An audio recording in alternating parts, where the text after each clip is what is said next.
Assalamualaikum warahmatullahi wabarakatuh.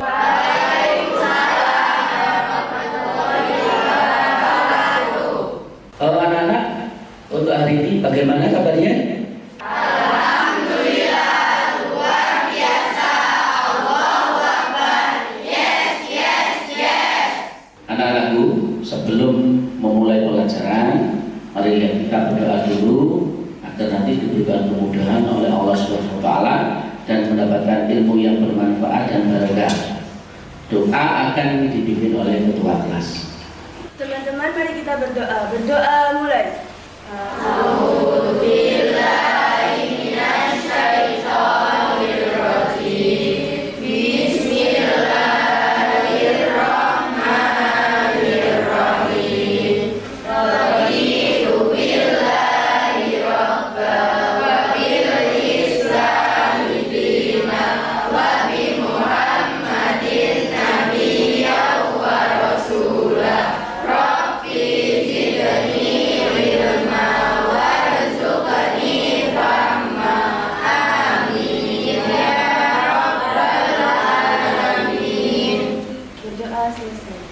Anak-anak, Pak Guru akan mengecek kehadiran kamu pada hari ini.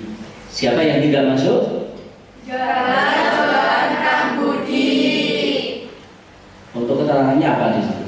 Sakit. Ya, baik. Nah, Bapak cuma satu siswa ya yang tidak masuk.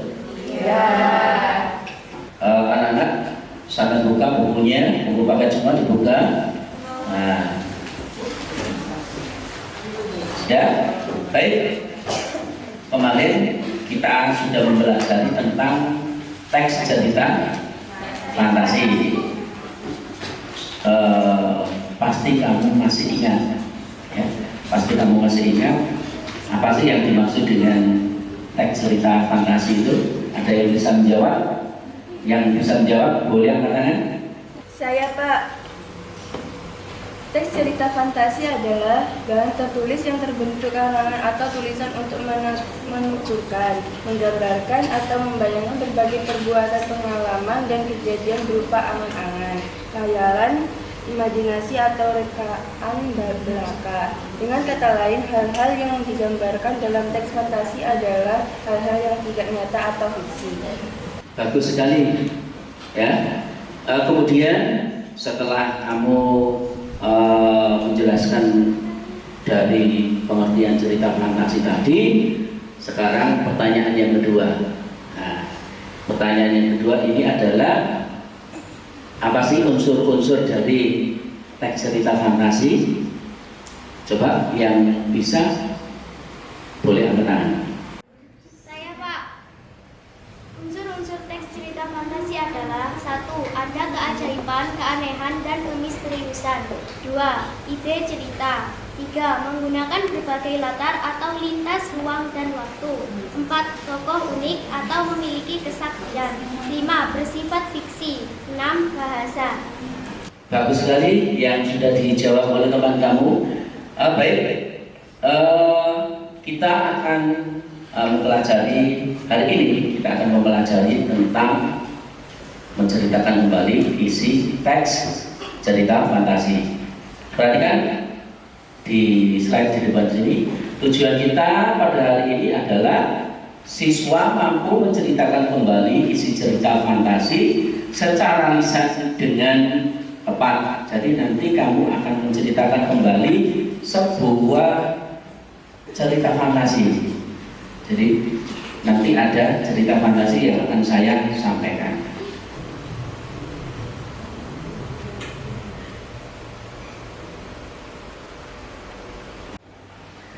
Baik, sebelum materi saya sampaikan, marilah kita simak dulu video pembelajaran pada pagi hari ini.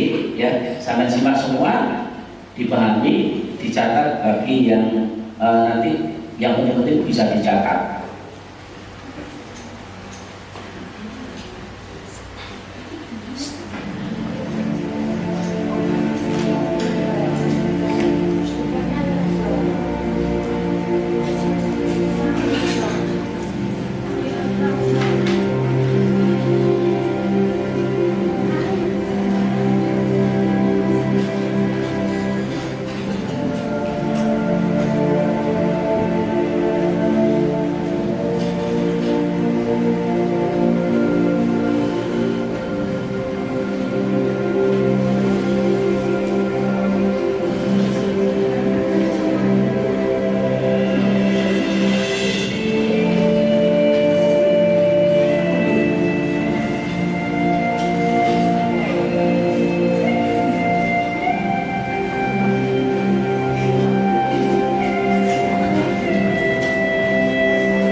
melihat tayangan video pembelajaran yang sudah panjang lebar menceritakan tentang cara menceritakan kembali dengan baik dan benar. Kali ini saya akan mengulas kembali materi dari video tersebut. Perhatikan dari slide sini. Ini sama seperti yang tadi kita ulang kembali. Jadi kita akan menceritakan merekonstruksi cerita fantasi.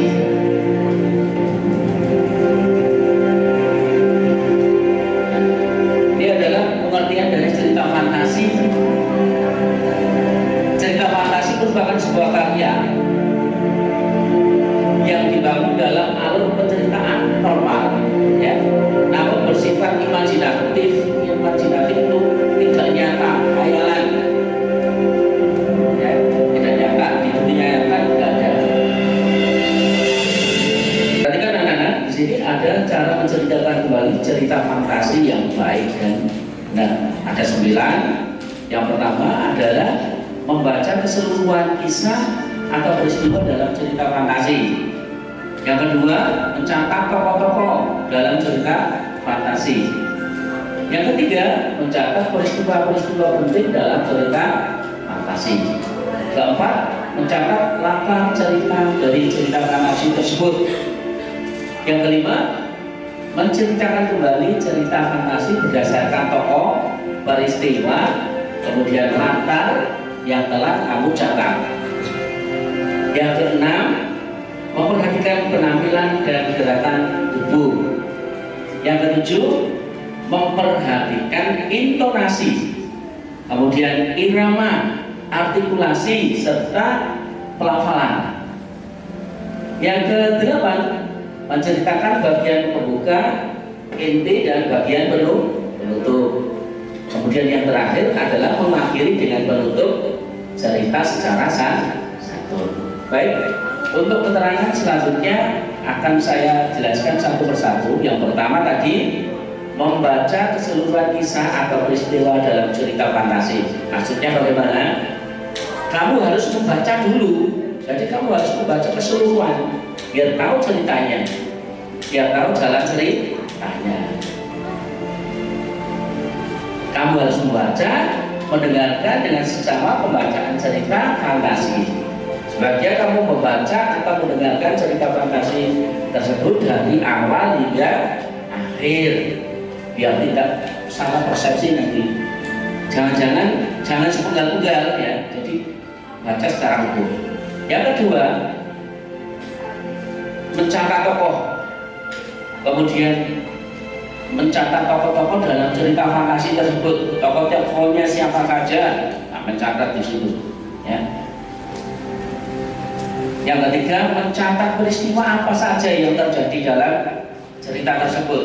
Jadi ada peristiwa seperti ini atau seperti itu. Peristiwa-peristiwa penting apa saja yang menunjukkan tahap-tahap alur di situ, ya. Ya, peristiwa dalam cerita fantasi tersebut dari kejadiannya bagaimana. Kemudian mencatat latar cerita fantasi. Bisa latar tempat, latar waktu maupun latar suasana. Cerita fantasi menyajikan tempat, waktu, dan suasana di sini, ya. Sudah jelas, ya. Selanjutnya, menceritakan kembali cerita fantasi berdasarkan tokoh, peristiwa, dan latar yang telah dicatat. Di sini cerita fantasi yang telah kamu baca dapat diceritakan kembali dengan memahami cerita dari tokohnya bagaimana, latarnya di mana, kemudian peristiwa apa saja yang terjadi di situ.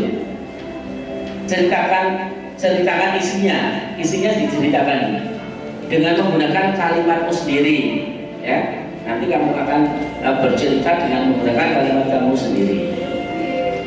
Selanjutnya, memperhatikan penampilan dan gerakan tubuh. Ini penting sekali, ya. Ini masuk dalam kriteria penilaian. Cerita fantasi yang telah dibaca dapat diceritakan isinya dengan gaya yang tidak dibuat-buat. Gunakan gerakan tubuh yang lain, wajah, mata, atau lengan, atau yang namanya mimik ya. Mimik itu gerakan wajah untuk mendukung cerita. Kalau sedih ya sedih, kalau gembira ya gembira, bisa tertawa. Kalau sedih bisa menangis, itu mimik di situ. Tapi jangan berlebihan. Ya. Di sini tidak boleh berlebihan. Overacting namanya. Selanjutnya, memperhatikan intonasi, irama, artikulasi, dan pelafalan. Cerita fantasi yang telah kamu baca tadi dapat kamu ceritakan kembali kepada orang lain dengan menggunakan intonasi, kemudian irama, artikulasi, dan pelafalan serta intonasi yang jelas. Agar apa? Tujuannya untuk memperkuat isi dari cerita tersebut. Selanjutnya, menceritakan bagian pembuka, inti, dan penutup secara urut. Jadi tiap cerita itu ada pembuka, kemudian inti cerita, dan penutup. Mengakhiri dengan penutup cerita secara santun, secara baik. Setelah selesai menceritakan isi cerita kepada orang lain, jangan lupa untuk menutup cerita. Kemudian kamu dapat menutup cerita dengan menyampaikan amanat. Amanat apa yang ada dalam cerita fantasi tersebut. Ya, amanat apa yang bisa kita ambil dalam cerita fantasi tersebut. Baik, untuk yang terakhir, terima kasih sudah menyimak pelajaran yang saya sampaikan tadi.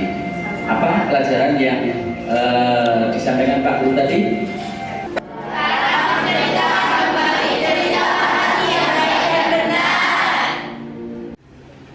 Baiklah anak-anak, untuk kali ini sampai membentuk sebuah kelompok bisa beranggotakan 6 anak atau 6 siswa. Jadi nanti ada 5 kelompok.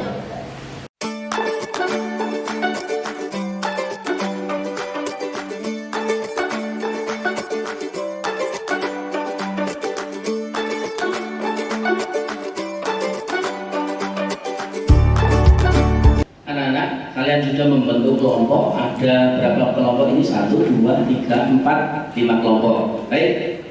Untuk tiap-tiap kelompok nanti akan saya berikan LK atau lembar kerja. Untuk kelompok 1, untuk kelompok 2,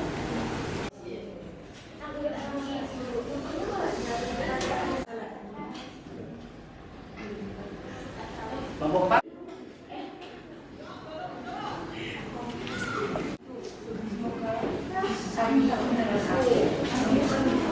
baik, kalian sudah menerima LK yang sudah saya bagikan per kelompok. Untuk sekarang kamu buka buku paketnya halaman 49 sampai 52 dan halaman 59 sampai 62. Di situ ada 2 cerita. Yang pertama bola-bola waktu dan cerita timun emas. Yang kedua adalah timun emas. Jadi nanti tiap kelompok bisa memilih dari salah satu dari kedua cerita tersebut. Bisa bola-bola waktu atau timun emas. Sudah ya? Sudah buka semua. Sekarang saya akan membagi peran dari tiap-tiap kelompok supaya nanti bisa baik dalam penceritaan ke depan.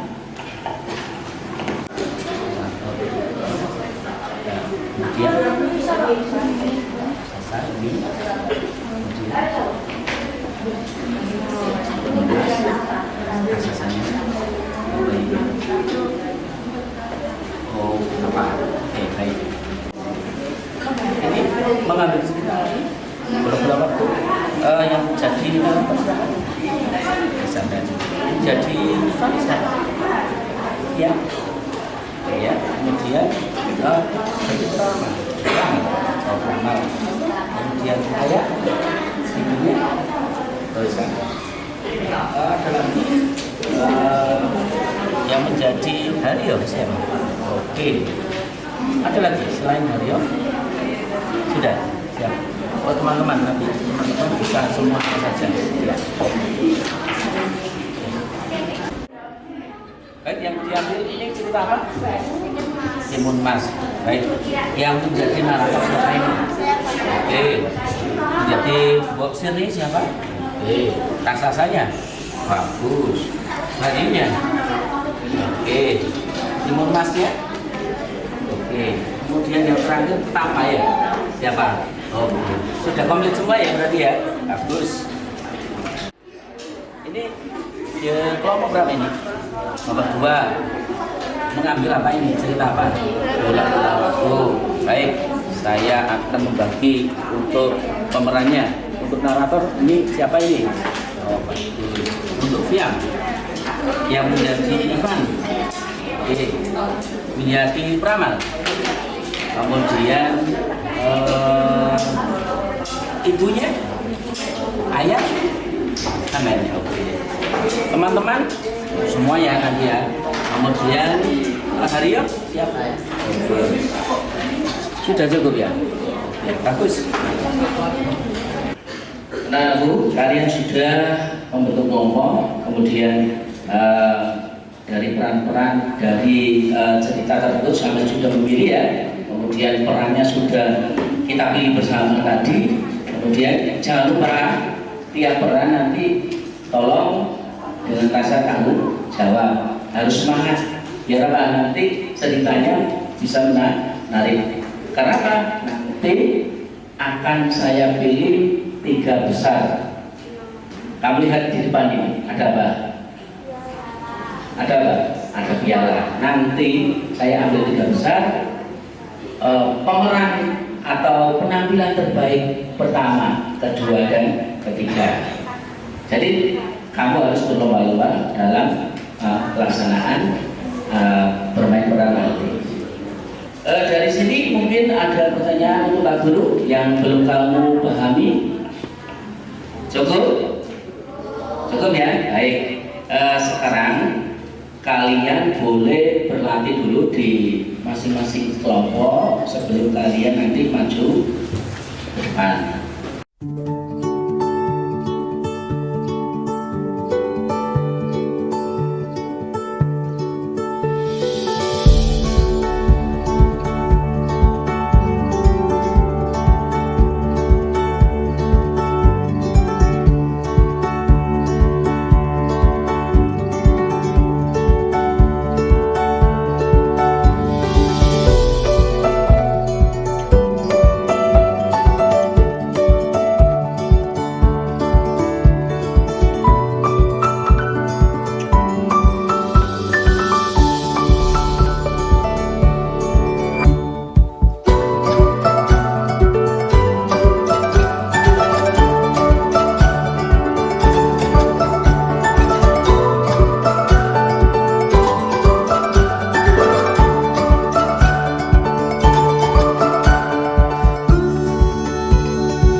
Sebelum kalian nanti tampil maju, saya minta dari tiap kelompok nanti untuk mengomentari penampilan yang disajikan nanti ya.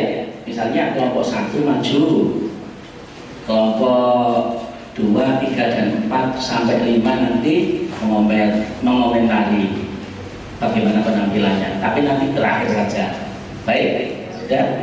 Baik, anak-anak, untuk penampilan pertama, Pak Guru ambil dari kelompok 5. Yang pertama, mungkin narator bisa memperkenalkan diri. Tokoh-tokoh yang akan mengisi cerita Timun Emas adalah 1. Mbok Sirni, yaitu Pratisa Putri Eldiana. 2. Timun Emas, yaitu Vanessa Ernela Agustin, Raksasa Latricia Kaisan, dan Petaka Azrotul Eka Zaro. Al-Masa, pada zaman dahulu kala, hiduplah seorang janda bernama Mbok Sirni di sebuah desa kecil. Ia bekerja sebagai petani kecil. Ia menginginkan seorang anak agar dapat membantu dan menemani dia bekerja. Akhirnya, pekerjaan tiada dan lagi sudah selesai. Seandainya saya menjadi seorang anak, pasti saya tidak salah. Suatu hari, ia didatangi oleh seorang raksasa. Wahai petani kecil, kau akan memberikan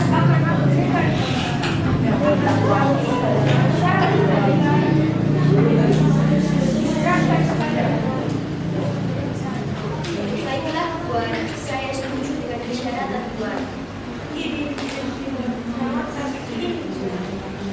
Setelah 2 minggu, di antara buah timun yang ditanamnya ada satu yang paling besar dan berjumlah besar emas. Buah ini besar sekali. Baiklah, akan membuat buah itu dengan hati-hati. Ternyata isi buah tersebut adalah seorang bayi cantik.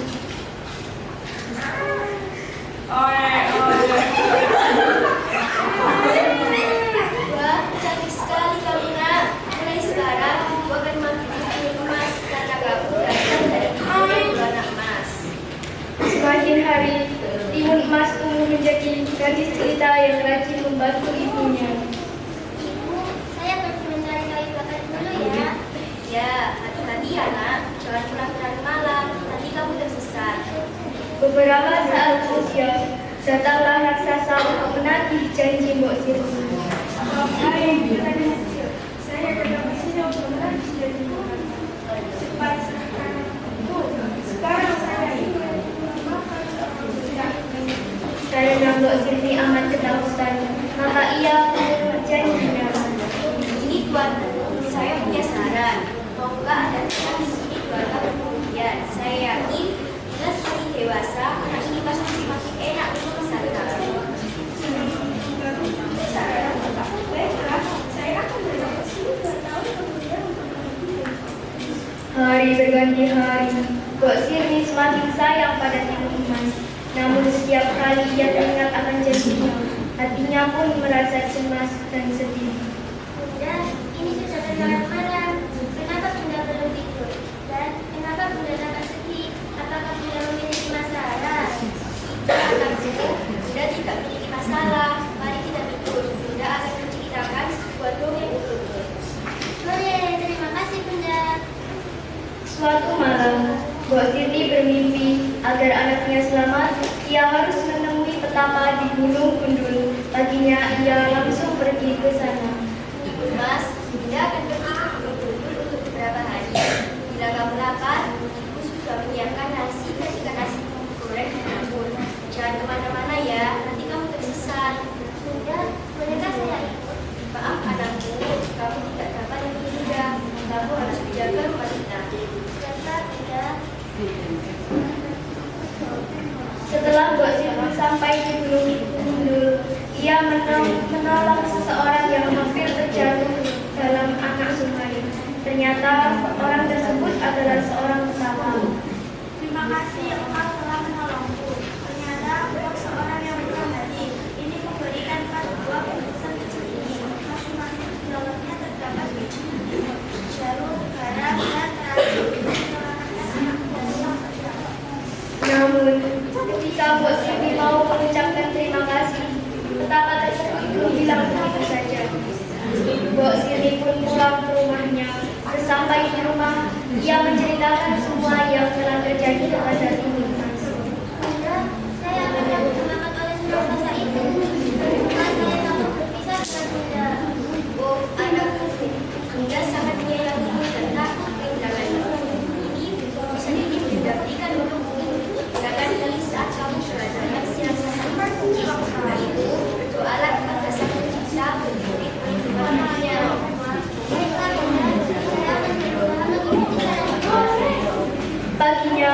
raksasa datang lagi untuk menagih janjinya.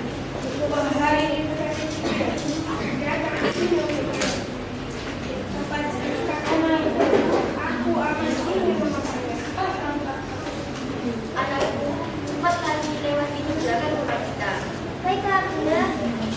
Raksasa pun mengejarnya. Timun emas pun teringat akan gugusannya. Maka ditebarkan kulitnya pincin berkembang. Sungguh ajaib. Hutan menjadi ladang mentimun yang lebat buahnya. Raksasa pun memakannya, tapi buah timun itu malah menambah tenaga raksasa. Lalu timun emas menaburkan jarum.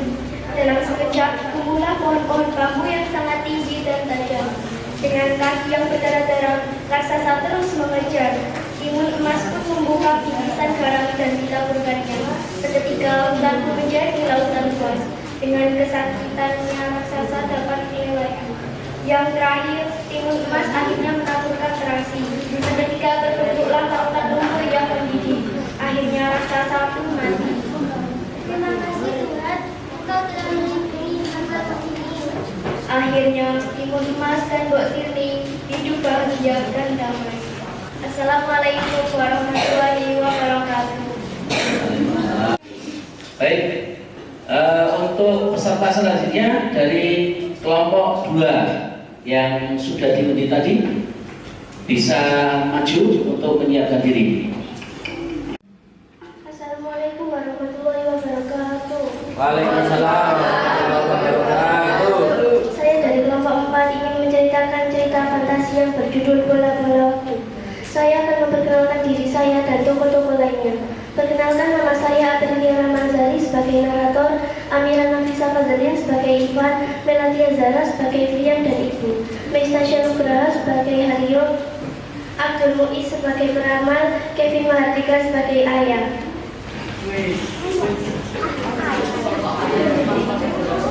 Bola-bola waktu. Ivan menendang kerikil di jalan dengan kasar hingga terpelanting berhamburan. Debu mengepul dari kerikil-kerikil itu. Lagi-lagi ia dijadikan bahan tertawaan. Ini semua gara-gara kue basah itu. Setiap hari Ivan harus bangun pukul 3:30 pagi dan membuat ibu aneka kue basah. Ivan juga harus pergi lebih pagi untuk mengantarkan kue-kue itu ke beberapa warung. Hal yang paling memalukan, Ivan menitipkan kue itu juga di kantin sekolah. Ketika Fiam, anak paling usil di kelasnya tahu, ia segera mengejek Ivan. Dan begitu Fiam memulai julukan tukang kue. Untuknya pun langsung diikuti teman-teman sekelas. Seolah belum cukup memalukan, bangun pagi dan rasa lelah bekerja sejak subuh membuat Ivan sering tertidur saat pelajaran. Ejek Fiam yang memancing tawa sekelas. Ivan masih menendang kerikil-kerikil itu. Tidak mau lagi. Teriak Ivan dalam hatinya. Aku tidak mau lagi berjualan kue. Aku ingin menjadi anak SMP yang keren dan dikagumi oleh teman-temanku. Kau yakin? Ivan menengok seorang pria berkerudung hitam memandangnya. Bibir pria itu tersenyum ramah. Di meja di hadapannya tergeletak aneka bola warna-warni. Ivan memandang pria itu sambil mengerutkan alisnya. Tanya Ivan dalam hati. Kau ingin melihat apa yang terjadi apabila kau berhenti berjualan kue? Ragu-ragu Ivan mengangguk. Ia lalu mengambil bola merah yang disodorkan pria itu. Seketika tubuhnya terasa ringan. Dunia di sekitarnya berputar. Ivan terkesiap. Ia terbangun di sebuah kamar yang terasa asing. Dengan heran, ia menatap Nina dan Danu adiknya. Ivan menatap sekeliling. Kamar itu sempit, pengap, dan terutama sangat berantakan. Barang-barang miliknya tergeletak di mana saja. Sementara tumpukan buku, koleksi Nina dan mainan Danu memenuhi sudut-sudut kamar. Aku terlambat untuk membuat kue. Ivan segera berdiri dan keluar kamar. Suara ibu menyapanya. Mata Ivan membelah lebar melihat kerut-kerut yang bertambah di wajah ibu dan kelelahan yang tergambar jelas di sana.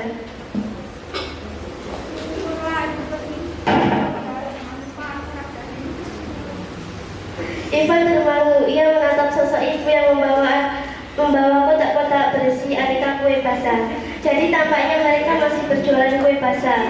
Hanya kali ini ibu tidak meminta bantuannya. Akhirnya Ivan terbebas dari tugasnya. Lalu di mana ayah? Biasanya ayah yang mengantar ibu buku untuk pergi berjualan. Ivan memandang ke sekeliling ruangan. Saat itulah Ivan menatap sebuah foto berbingkai hitam di dekat meja makan. Di dalamnya wajah Lala Ayah yang tersenyum ramah. Wah, nanti siang jangan lupa latihan basket ya. Minggu depan kita lawan SMP Bina Bangsa. Ivan hanya mengangguk lesu. Sekarang ia tahu ia berada di tahun 2022. Tidak ada lagi teman-teman sekelas yang mengejeknya. Malah bisa dikatakan ia memiliki cukup banyak teman. Nilai-nilainya bukan yang terbaik, tetapi bukan pula yang paling jelek. Ia berhasil masuk tim basket selama 2 tahun berturut-turut. Semua tampak sempurna, namun mengapa Ivan menyesal berada di tahun ini? Tadi pagi ia mengetahui bahwa ayahnya tidak lagi bersama mereka. Ayah meninggal karena sakit, kata ibu. Ayah sering mengabaikan sakit yang dideritanya dan berkeras membantu ibu. Ayah bahkan menolak tawaran ibu untuk membayar seorang pekerja. Ayah ingin hasil penjualan kue ditabung untuk biaya kuliah ibu. Baik, Pak. Apakah ibu sudah sembuh? Mamaku ingin pesan kue basah untuk Aisyah, tetapi ibu bilang ia sedang tidak enak badan. Perkataan Haryo menyadarkan Ivan lagi dari lamunannya. Ivan menunduk, ia teringat wajah menua dan lelah ibunya tadi pagi. Bahkan ibunya tidak mengatakan kepadanya bahwa ia sedang sakit. Ivan menelungkupan kepala di atas meja. Andai saja penyesalan bisa memutar kembali waktu. Ia lebih memilih membantu kedua orang tuanya berjualan kue. Matanya terasa panas, kepalanya terasa berputar. Ivan menerjang. Pak, kamu nggak apa-apa, Pak. Suara Haryo terdengar cemas dan makin jauh, lalu skalanya gelap. Seseorang mengguncang tubuhnya lembut. Ivan memensingkan mata. Ia mengenal suara tegas tetapi lembut. Saya bersyukur, Pak. Ivan segera tersadar dan memeluk ayahnya erat. Tadi kamu mimpi buruk ya? Pagi masih gelap saat Ivan melihat keluar jendela. Ivan tahu ia harus bangun lebih pagi karena mereka mendapat pesanan kue untuk acara pernikahan dan rapat di kantor RW. Memikirkan pesanan kue itu, Ivan melompat dari tempat tidur dengan penuh semangat. Ayah, ibu tahu nggak? Kue-kue basah buatanmu itu, buatan ibu ini banyak yang suka loh. Untuk sesaat, ayah dan ibu saling memandang dan menyimpan senyum ngeri. Mungkin mereka heran melihat Ivan yang tak lagi mengerutu dan malas-malasan saat membantu. Aku serius loh ini. Ayah tergeletar, ia mengusap kepala Ivan dengan lembut. Terus saja kami tahu ini kan resep baru jam minum. Tepat pukul 5, kue-kue pasangan cantik telah siap. Harum manis kue memenuhi rumah. Meski lelah, Ivan merasa bangga melihat kue-kue yang kuat di tangannya. Rasanya ia ingin mahir menata kue-kue itu. Keep it cool. Make sure to throw away the trash. If the trash that has been provided, maintain plastic cellular. Terjadi berisika. Tersebut menjadi Ivan mengangguk saat memasukkan kue-kue ke dalam setiap kotak. Sebuah ide melintas dalam benaknya. Masih ada 30 menit sebelum ia harus bersiap ke sekolah. Ivan mengambil selembar kertas lalu segera menggambar sebuah kotak berisi aneka kue cantik. Begitu Ivan memberi judul gambar tersebut, di bagian bawah gambar Ivan menulis. Untuk pemesanan, memilih kelas 7. Sekian cerita dari bola-bola waktu. Wassalamualaikum warahmatullahi wabarakatuh. Assalamualaikum warahmatullahi wabarakatuh. Kami akan menceritakan cerita fantasi yang berjudul Timun Mas. Sebelum menceritakan cerita fantasi itu, kami akan memperkenalkan diri terlebih dahulu. Perkenalkan, nama saya Azhar Al-Lucia, berperan sebagai narrator. Putri Inaya Azura berperan sebagai Bosirni. Ahmad Tegar Satria berperan sebagai raksasa. Adinda Sinta Istighfara berperan sebagai Timun Mas. Jose Bernardes Margazai berperan sebagai Mutapa. Dan Nadia Widiawati Cahya Ramadhani berperan sebagai Bayi. Al-Kisah. Pada zaman dahulu kala, hiduplah seorang janda bernama Masirni di sebuah desa kecil. Ia bekerja sebagai petani kecil. Ia menginginkan seorang anak agar dapat membantu dan menemani ia bekerja. Akhirnya, pekerjaanku di ladang hari ini sudah selesai. Seandainya saya memiliki seorang anak, pasti saya tidak sekolah. Suatu hari, ia didatangi oleh seorang raksasa. Wahai petani kecil, jikalau engkau menginginkan seorang anak, akan memberikan engkau seorang anak. Akan tetapi, dengan syarat apabila anak itu berusia 6 tahun harus diserahkan kepadaku itu untuk disantap. Baiklah Tuan, saya setuju dengan persyaratan Tuan. Ini biji mentimun, rawatlah biji ini di ladangmu. Setelah 2 minggu, di antara buah mentimun yang ditanamnya ada satu yang paling besar dan berkilau seperti emas. Tuan, buah ini besar sekali. Baiklah, akan dibelah buah itu dengan hati-hati. Ternyata isi buah tersebut adalah seorang bayi cantik. Oe, oe. Wah, mulai kamu nak. Mulai sekarang, aku akan menyebut ibu Dinas, karena kamu berasal dari ibu yang berwarna emas.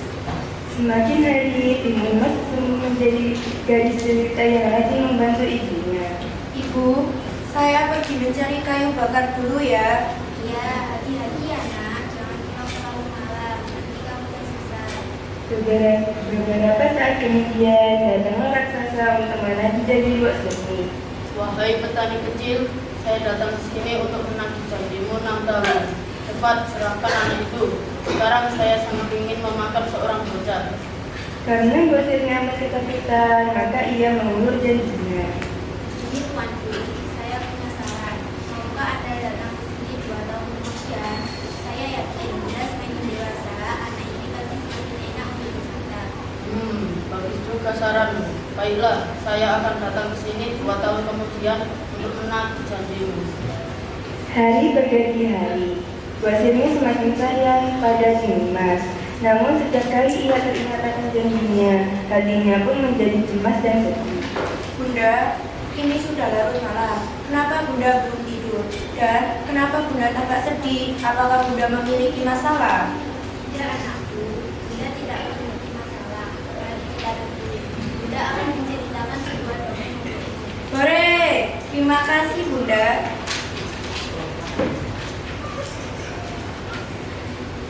Suatu malam, Wak Semi bermimpi agar anaknya selamat. Ia harus menemui petapa di Gunung Guntur. Paginya ia langsung pergi ke sana. Mas, Bunda akan pergi ke Gunung Kidul untuk beberapa hari. Bila kamu lapar, aku sudah menyiapkan nasi dan ikan asin goreng di dapur. Jangan kemana-mana ya, nanti kamu tersesat. Bunda, bolehkah saya ikut? Maaf anakku, kamu tidak dapat ikut Bunda. Kamu harus menjaga rumah kita. Baiklah Bunda. Setelah Wak Semi sampai di Gunung Gundul, ia menolong seseorang yang hampir terjatuh dalam anak sungai. Ternyata orang tersebut adalah seorang petapa. Terima kasih engkau telah menolongku. Ternyata engkau seorang yang murah hati. Ini kuberikan 4 buah bungkusan kecil ini. Masing-masing di dalamnya terdapat biji mentimun, jarum, garam, dan terasi untuk menyelamatkan anakmu dari raksasa. Namun, ketika Wak Semi mau mengucapkan terima kasih, petapa tersebut menghilang begitu saja. Wak Semi pun pulang ke rumahnya. Sesampainya di rumah, ia menceritakan semua yang telah terjadi kepada Timun Mas. Bunda, saya amat takut dimakan oleh si raksasa itu. Dan juga saya takut berpisah dengan Bunda. Oh anakku, Bunda sangat menyayangimu dan takut kehilanganmu. Bungkusan ini Bunda berikan untukmu. Gunakan ini saat kamu berhadapan si raksasa itu. Sebelum berdoalah kepada Sang Pencipta untuk memberi perlindungan darinya. Baiklah Bunda, saya akan berusaha mengikuti saran Bunda. Paginya, raksasa datang lagi untuk menagih janji. Wahai petani kecil, aku datang ke sini untuk menagih janjimu. Cepat serahkan anak itu. Aku amat ingin memakannya. Hahaha. Anakku, cepat lari lewat gunung belakang rumah kita. Baiklah Bunda. Raksasa pun mengejarnya. Timun Emas pun teringat akan bungkusannya. Maka ditebarnya biji mentimun. Sungguh ajaib. Hutan menjadi ladang mentimun yang lebat buahnya. Raksasa pun memakannya, tapi buah mentimun itu malah menambah tenaga raksasa. Lalu timun emas menaburkan jarum. Dalam sekejap, tumbuhan pohon-pohon bambu yang sangat tinggi dan tajam. Dengan kaki yang berdarah-darah, raksasa terus mengejar. Timun emas pun membuka bingkisan garam dan ditaburkannya. Seketika hutan pun menjadi lautan luas. Dengan sedikit sakit, Dengan sakitannya raksasa dapat melewati. Yang terakhir, Timun Mas akhirnya menaburkan terasi. Seketika terbentuklah lautan lumpur yang mendidih. Akhirnya raksasa pun mati. Terima kasih Tuhan, Engkau telah melindungi hambamu ini. Akhirnya Timun Mas dan Mbok Sirni hidup bahagia dan damai. Sekian dari cerita fantasi yang berjudul Timun Mas. Mohon maaf jika ada kesalahan pengucapan kata maupun pewarnaan yang telah kami lakukan. Wassalamualaikum warahmatullahi wabarakatuh.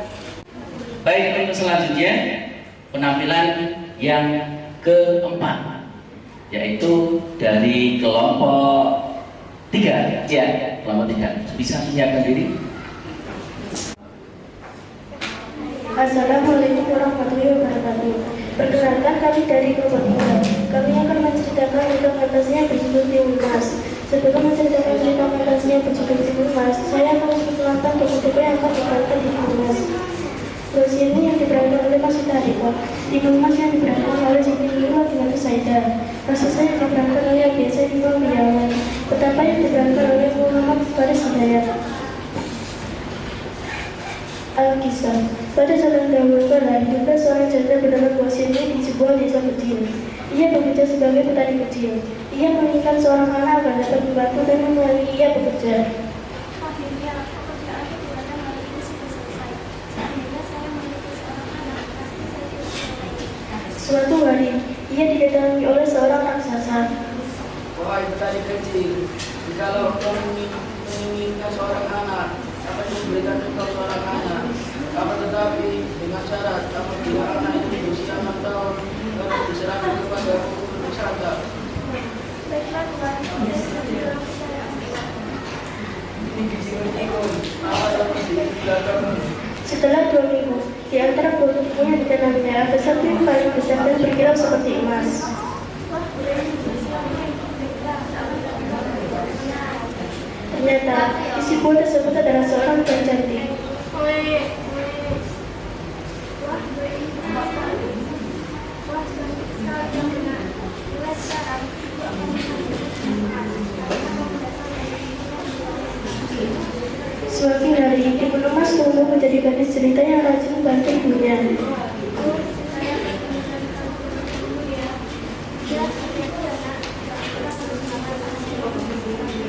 Beberapa saat kemudian, datanglah raksasa untuk menangis janji Mbok Sirni. Wahai petani kecil, saya datang ke sini untuk menunggu 6 tahun. Cepat serahkan anak itu. Sekarang saya sangat ingin memakan seorang bocah. Karena Mbok Sirni ketakutan, maka ia mengurus janjinya. Ini Tuan Uni, saya punya saran. Maukah Anda datang ke sini coba mengajar? Saya yakin jika semakin dewasa, anak ini pasti semakin enak untuk disantap. Harus juga saran. Baiklah, saya akan datang malam kemudian mengambil janji. Hari kemudian, Bos ini semakin sayang pada Timun Mas. Namun, setiap kali ia teringat janjinya, hatinya pun menjadi cemas dan sedih.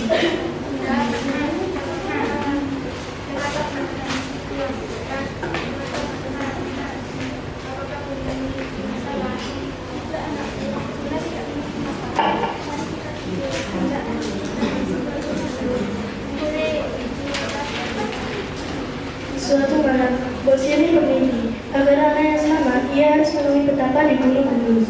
Paginya, ia langsung pergi ke sana.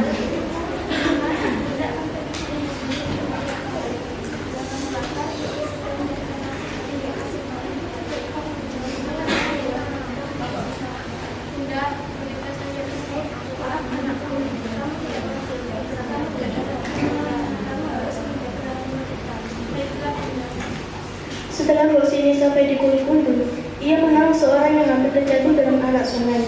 Ternyata, orang tersebut adalah seorang petapa. Terima kasih kata orang-orang. Ternyata seorang yang berada di sini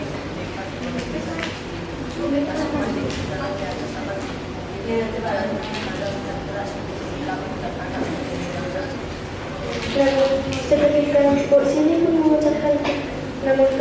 ini mau mengucapkan terima kasih, petapa tersebut mengilang begitu saja. Bos ini pun pulang ke rumahnya. Sampai di rumah, ia menceritakan semua yang telah terjadi kepada Timun Mas.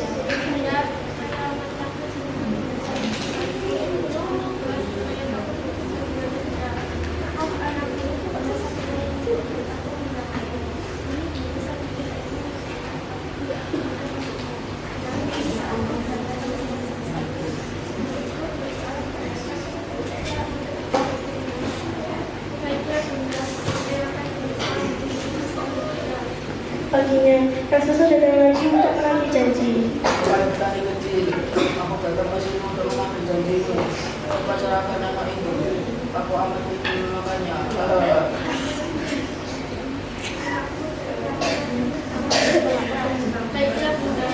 Raksasa pun mengejarnya.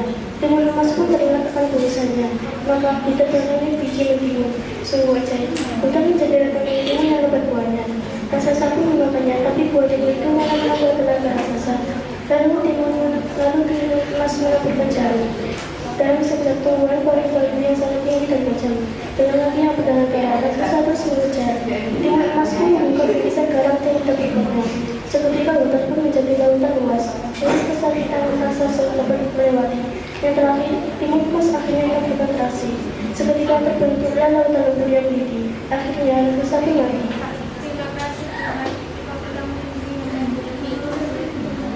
Akhirnya timun emas dan bos ini hidup bahagia dan tenang.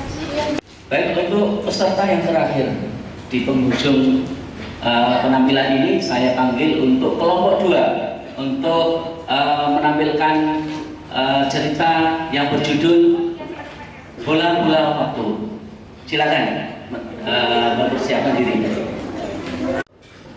Assalamualaikum warahmatullahi wabarakatuh. Waalaikumsalam warahmatullahi wabarakatuh. Kami dari kelompok 2 ingin menceritakan cerita fantasi tentang bola-bola waktu. Saya akan memperkenalkan nama peran-perannya. Untuk peran narator yaitu saya sendiri yang bernama Noveli Hidayah Putri. Untuk peran PR yaitu Mardiana Eka Wulandari.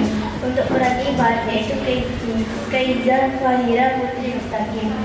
Untuk peran peramal yaitu Abdul Rafiq Salam. Untuk peran ibu yaitu Juwita Al-Faini Hanifah. Untuk peran teman-teman yaitu semua peserta kelompok 2 kecuali Ivan dan saya. Untuk peran Hario dan Ayah diperankan oleh Dwi Arjuna Sajian. Itu nama-nama tokoh yang akan diceritakan dalam bola-bola waktu. Selamat menyaksikan.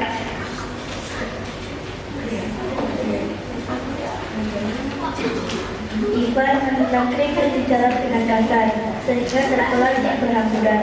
Debu mengumpul dari kerikil-kerikil itu. Lagi ia dijadikan bahan tertawaan.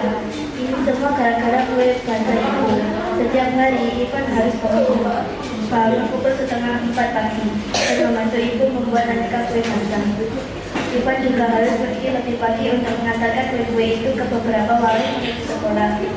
Hal yang paling memalukan, Ivan mengerjakan kue itu juga di kantin sekolah. Ketika VR, anak paling usil di kelas tahu, ia segera mengajak Ivan. Dan begitu VR memulai julukan tukang kue, untuknya pun langsung diikuti teman-teman di kelas.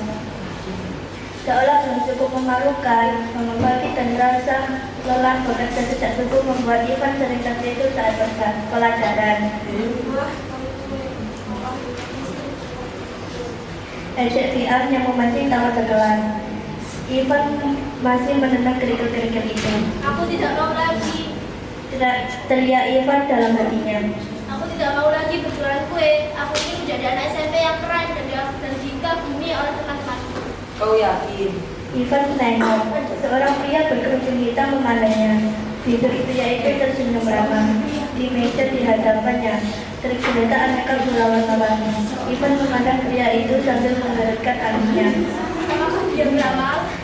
Tanya Ivan dalam hati. Kau ingin melihat apa yang akan terjadi apabila kau berhenti berjualan kue? Ragu-ragu, Ivan mengangguk. Ia lalu mengambil bola merah yang disodorkan pria itu. Ketika tubuhnya terasa ringan, dunia di sekitarnya berputar. Ivan terkejut diam. Ia terbangun di sebuah kamar yang terasa asing. Dengan heran, ia menatap Lina dan Danu adiknya. Mengapa mereka tidur di sini? Ivan menatap sekeliling. Kamar itu sempit, pengap, dan terutama sangat berantakan. Barang-barang miliknya tergeletak di mana saja. Sementara tumpukan buku koleksi Lina dan mainan Danu memenuhi sudut-sudut kamar. Aku terlalu banyak membuat kue. Ivan segera berdiri dan keluar kamar. Kamu sudah bangun, Van? Suara ibu menyapanya. Mata Ivan membelalak lebar melihat kerut-kerut yang bertambah di wajah ibu dan kelelahan yang tergambar jelas di sana. Syukurlah, ibu pergi dahulu ya. Jangan lupa antar adik-adikmu ke sekolah. Ivan termangku. Ia menatap sosok ibu yang membawa kotak-kotak berisi aneka kue basah. Jadi, tampaknya mereka masih berjualan kue basah. Hanya kali ini ibu tidak meminta bantuannya. Akhirnya, Ivan terbebas dari tidurnya. Lalu, di mana ayah? Biasanya ayah mengantar ibu untuk pergi berjualan. Ivan memandang ke sekeliling ruangan. Saat itu, Ivan menatap sebuah motor berbingkai hitam di dekat meja makan. Di dalamnya, wajah tetap ayah tersenyum ramah. Nanti siang jangan lupa latihan basket ya. Minggu depan kita lawan SMP yang kerja. Ivan hanya mengangguk lesu. Sekarang ia tahu, ia berada di tahun 2022. Tidak ada lagi teman-teman sekelas yang mengejeknya. Malah, bisa dikatakan, ia memiliki cukup banyak teman. Nilai-nilainya bukan yang terbaik, tetapi bukan pula yang paling jelek. Ia berhasil masuk tim basket selama 2 tahun berturut-turut. Semua tampak sempurna. Namun, mengapa ia menyesal berada di tahun ini? Tadi pagi, ia mengetahui bahwa ayahnya tidak lagi bersama mereka. Ayahnya meninggal karena sakit. Kata ibu, ayah sering mengabaikan sakit yang dideritanya dan bekerja keras membantu ibu. Ayah bahkan menolak tawaran ibu untuk membayar seorang pekerja. Ayah ingin menghajar penjualan kue ditabung untuk biaya kuliah Ivan. Hai Ivan, apakah ibu sudah sembuh? Mamaku ingin pesan kue basah untuk arisan, tapi ibu bilang ia sedang tidak enak badan. Perkataan Haryo menyadarkan Ivan lagi dari lamanya. Ivan menunduk. Ia terlihat wajah menua dan lelah ibunya tadi pagi. Bahkan ibunya tidak mengatakan kepadanya bahwa ia sedang sakit. Ivan menelungkupkan kepala di atas meja. Andai saja penyesalan bisa memutar kembali waktu, ia lebih memilih membantu kedua orang tuanya berjualan kue. Matanya terasa panas, kepalanya terasa bergetar. Ivan belajar.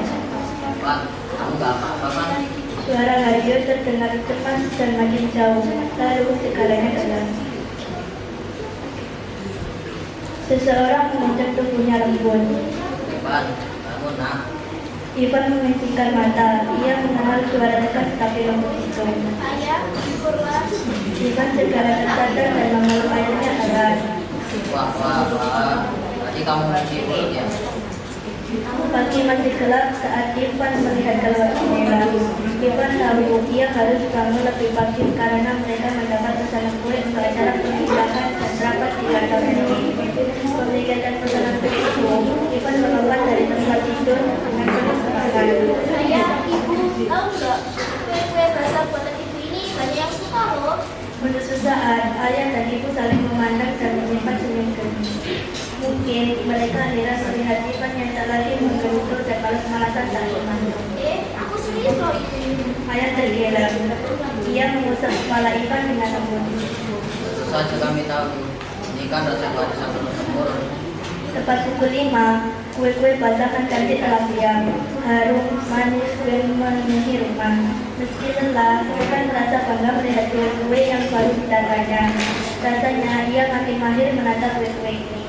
Ivan, kalau masukkan setiap jenis ke dalam kotak untuk pesanan tahunan dan KRW ya. Biar ayah yang menyiapkan untuk dibawa ke pasar. Ibu mau membuat sarapan beruntung sebelum adik-adikmu bangun. Ivan mengangguk. Saat memasukkan kue-kue ke dalam setiap kotak, sebuah ide melintas dalam benaknya. Masih ada 30 menit sebelum ia harus bersiap ke sekolah.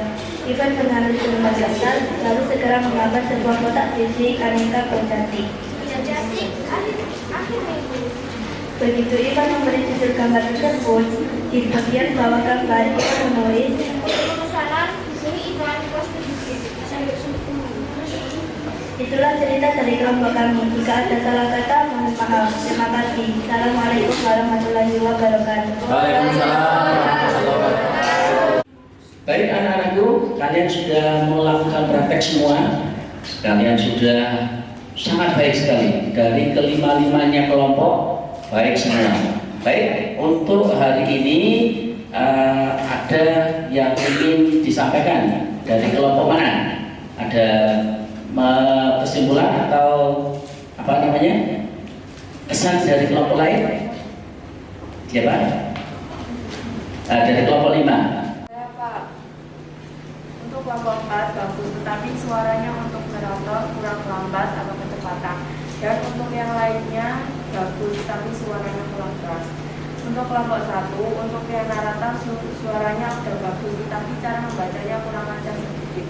Yang lainnya juga bagus, tetapi yang berperan sebagai bosir suaranya kurang keras atau lambat. Untuk kelompok 3, narator saat membaca kecepatan. Yang lainnya udah bagus, tetapi untuk yang perempuan suaranya kurang keras. Untuk kelompok 2, untuk narator suaranya kurang jelas sedikit. Yang lainnya juga udah bagus, tetapi untuk yang berperan sebagai diam suaranya kurang keras. Baik, di sini saya akan memberikan apresiasi, memberikan hadiah untuk anak-anak dari kelompok terbaik 1, 2, dan 3. Terbaik pertama akan diwakili oleh kelompok 1. Terbaik kedua diwakili oleh kelompok 5 dan terbaik ketiga diwakili oleh kelompok 4. Perwakilan bisa maju dan akan menerima hadiah.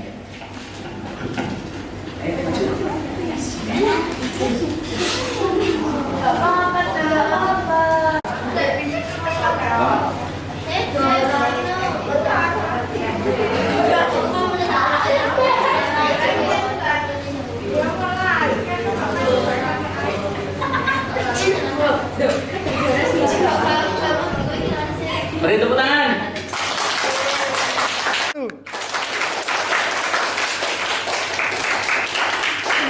Baik, sebelum kita tutup, mungkin dari anak ada yang bisa menyimpulkan pelajaran kita tadi?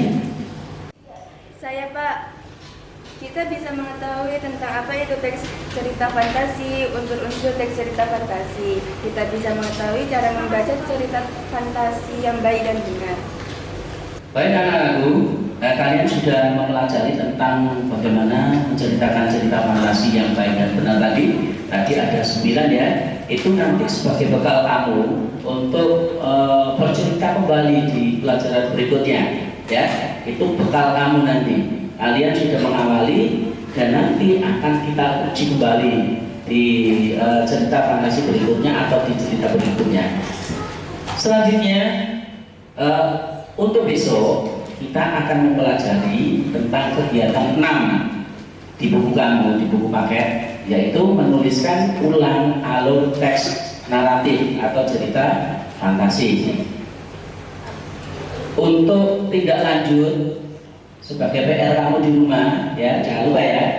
Sebagai tindak lanjutnya yaitu sampai tulis ya, untuk menentukan unsur intrinsik dan kaidah kebahasaan cerita fantasi yang sudah kamu ceritakan tadi.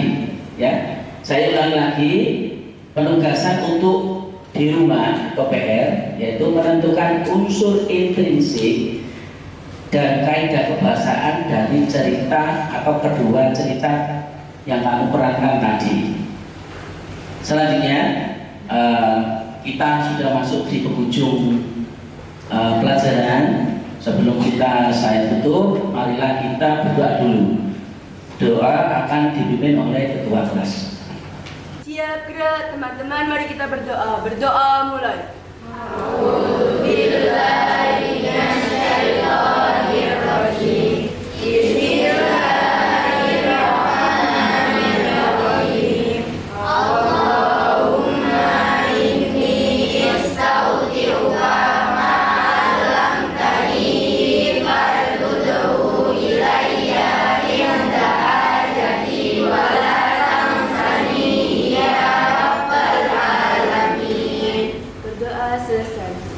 Baiklah anak-anakku, demikian tadi pelajaran awal hingga akhir yang sudah kita lalui bersama. Dan dari Pak Guru, kurang lebihnya Pak Guru mohon maaf. Saya akhiri, wassalamualaikum warahmatullahi wabarakatuh.